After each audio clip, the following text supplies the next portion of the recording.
Hey guys, it's Stephanie here. Welcome to the FlowerFanatic. In this video, I'm really excited to show you a bunch of Waterwise plants. These plants don't require a lot of water. If you live somewhere where it's really dry, or you're in a drought, or you don't get a lot of summer rain, these will be perfect for you.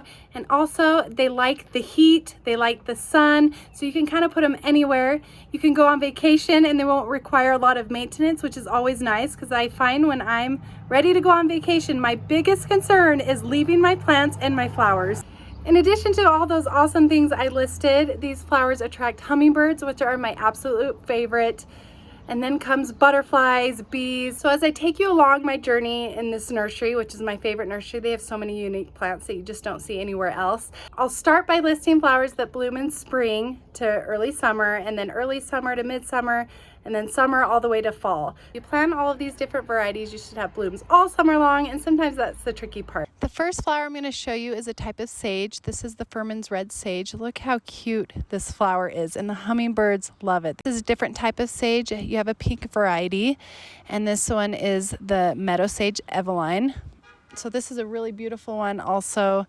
There's lots of different types of sage, and then you have your meadow sage salvia, and then this is a penstemon. This is the rock candy blue penstemon. So these bloom about 4 weeks plus. I've had a penstemon bloom all summer long, and then you get this corally, really bright pink type penstemon. And isn't this one cute? It has little white centers in it, and this is the red rocks. It's not really red though, it's kind of more pink, but I love the way that one looks. It's very full. And then this is kind of like that red penstemon, but this is the Pike's Peak purple. So they're kind of the same variety. They have the same look, that cute little white center. And like I said, hummingbirds go nuts over these penstemon, and they're really just such low maintenance plants. I don't know what this variety is, but it's a beautiful color. Just giving you some ideas of colors. And then Baptisia, love this one. One of my favorites. This one gets big. Look at the leaves. And then you get your catmints. All sorts of different types of catmints. I love the cat pajamas, not too big, not too small. The bees love catmint, and catmint will bloom. Look at this candy cat catmint. I've never seen this variety before. Look at how cute this one is, but they will literally bloom from spring until fall. You just deadhead them and the bees will be all over it. And then this is the Persian blue. It's a little darker blue. And then look at Kent Beauty, or ornamental oregano. One of my favorites, great in container pots or on rock edges. Let it climb over. So this comes out in early summer all the way until fall. It gives you that nice little texture. And then this is a different type of ornamental oregano, the hop flower. Great for the flower bed edge, but like I said, containers. They're meant for containers. And then I love adding some silver foliage. This is the partridge feather, sorry, couldn't say that. Super soft. That will just give you some silver foliage. This is Gara, so beautiful. Blooms early summer all the way to fall. Super long blooming. Gives you some maroon foliage, and then there's the white variety. And then another type of sage. This is the wild thing sage. It blooms a little bit later, so this comes out in summer. Beautiful. And then you have your blanket flowers. I don't want to butcher that saying, Gaillardia. There we go. I thought I might butcher it, but look at the vibrancy of these colors. These bloom early summer all the way till fall. So fiery hot. If you like those hot, bright colors, blanket flowers are the way to go. And this is the Arizona. Oh, this is the spin top red starburst. There is an Arizona one. They look very similar. The bees love this. Deadhead it, and you'll just get blooms all summer until fall. Just stay on top of them, and they're just such a low maintenance plant. Borders edge, they don't get super tall. This is the Arizona sun that I was talking about. I don't typically go for bright reds and yellows though. And then you have Agastache. Love this. Look how beautiful it is. Another plant that the hummingbirds love. This comes out summer until fall. These ones get a little bit taller. This can get up to 36 inches tall and about 24 inches wide, but put them in a mass and you will just be in heaven. And then this is a shorter version of the Agastache. It's a butter yellow. Isn't that the best name for it? So creamy. I love this one. I'm definitely going to need to buy some of this and find a spot for it. It looks so beautiful with those sunflowers. And then we have yarrow. This is the strawberry seduction variety. This plant can handle anything. It's so tolerant of most conditions. And look at the beautiful flat-topped flowers and that leafy foliage. I love growing it for that reason. And then this is a white variety, the new vintage white. And this looks so great paired in masses. Do sets of 5, 7, 10. Look how beautiful they kind of just flow with each other. Love this plant. And then right here it's coneflower. So coneflowers come out late summer all the way to fall, and they're great filler plants, but so many different varieties. Look at this beautiful sombrero. And then right here you have a salmon sunseeker. It's a little shorter variety. Just all sorts of different colors with these coneflowers, and they go beautiful with hydrangeas.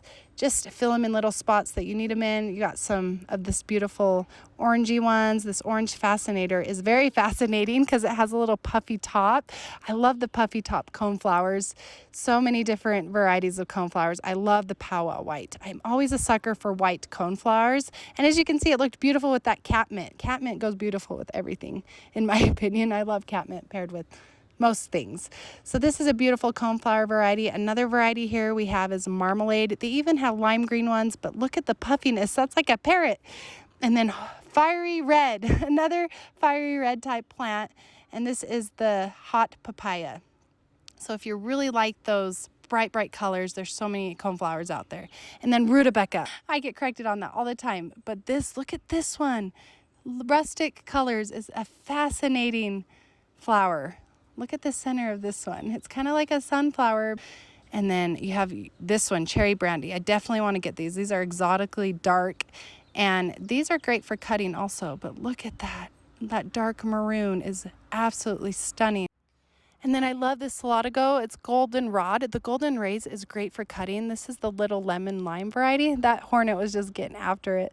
But this is actually a great cutting flower, so I might consider putting it in my cutting garden because it gives it a nice texture, and it's a perennial, so it's a little easier to grow than annuals. Last but not least, I'm going to finish up with some butterfly bushes. These are the buzz varieties. This is the hot raspberry. I love butterfly bushes. They're your lilac version of a fall blooming flower, and they are just full of blossoms, and they can be pruned down to the ground every year, so they're just really nice and lush and full, and they just take off. They grow so quickly. There's so many fun different colors. The bees love them. The butterflies love them. I actually haven't seen hummingbirds around them too often, but so many different colors. Look at that dark purple one. I'm trying to think what variety. Okay, this is the Buzz Midnight. What a cool butterfly bush. I love butterfly bushes. I have them all throughout my yard, and they really don't require very much maintenance. They're very drought tolerant, and they give you that cottage feel in a Waterwise planting. So look at the cute little orange centers on that. Okay, that's all I got to show you at the nursery today.